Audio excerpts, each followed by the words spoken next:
Display India news पर मैं विनीत कुमार मिश्र। खबर बीते लोकसभा चुनाव पर एक परिचर्चा। भानु मिश्रा, प्रधान संपादक, डिस्प्ले इंडिया न्यूज द्वारा।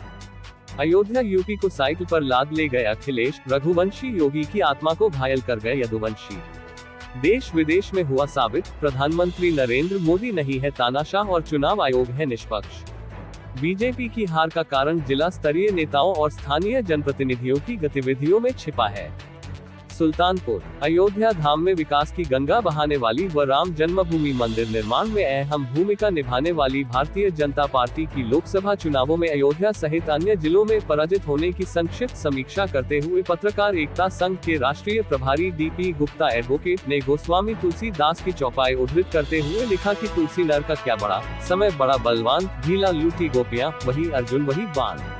विश्व के सबसे बड़े लोकतांत्रिक देश भारत में चुनाव के दौरान विपक्षी लगातार ये आरोप लगाते रहे कि प्रधानमंत्री मोदी तानाशाह हैं, सरकारी मशीनरी का दुरुपयोग कर रहे हैं, चुनाव आयोग निष्पक्ष नहीं है। गृहमंत्री अमित शाह ने सभी जिला अधिकारियों को फोन कर दिया है, ईवीएम हैक कर ली जाएगी, परंतु 4 जून को आए चुनाव परिणामों ने दूध का दूध और पानी का पानी कर दिया। अगर चुनाव आयोग निष्पक्ष न होता तो भाजपा अपने वर्तमान आंकड़े से बहुत आगे होती और आज गठबंधन की सरकार न बनाती होती।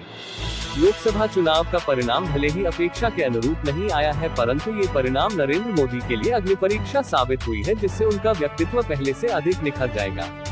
चूंकि कुछ नेताओं का नेटवर्क विदेश में बहुत शक्तिशाली है और उनके द्वारा देश विदेश में ऐसी अफवाह फैला दी गई थी कि मोदी सरकार बेईमानी कर पुनः भारत की सत्ता हथिया रही है।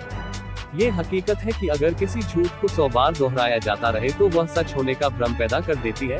ऐसे में भाजपा समर्थक वोटरों के भी मन में आ गया था कि हो न हो प्रधानमंत्री मोदी सरकारी मशीनरी को जरूर प्रभावित कर रहे हैं, परंतु 4 जून को चुनाव आयोग ने निष्पक्ष मतगणना कराकर इस झूठी अवधारणा का पर्दाफाश कर दिया।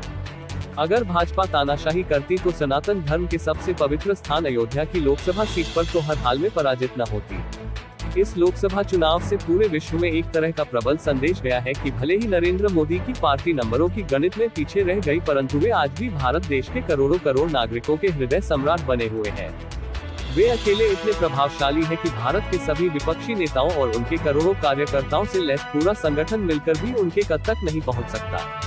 हालांकि सोशल मीडिया के इस आधुनिक युग अब ऐसा नहीं चलेगा कि कोई भी स्थानीय नेता व जनप्रतिनिधि जनता की समस्याओं को उपेक्षित कर 5 साल सत्ता की मलाई खाए और चुनाव में सिर्फ मोदी ब्रांड, राम नाम के बल पर जीत जाए। ऐसा अब बिल्कुल संभव नहीं है।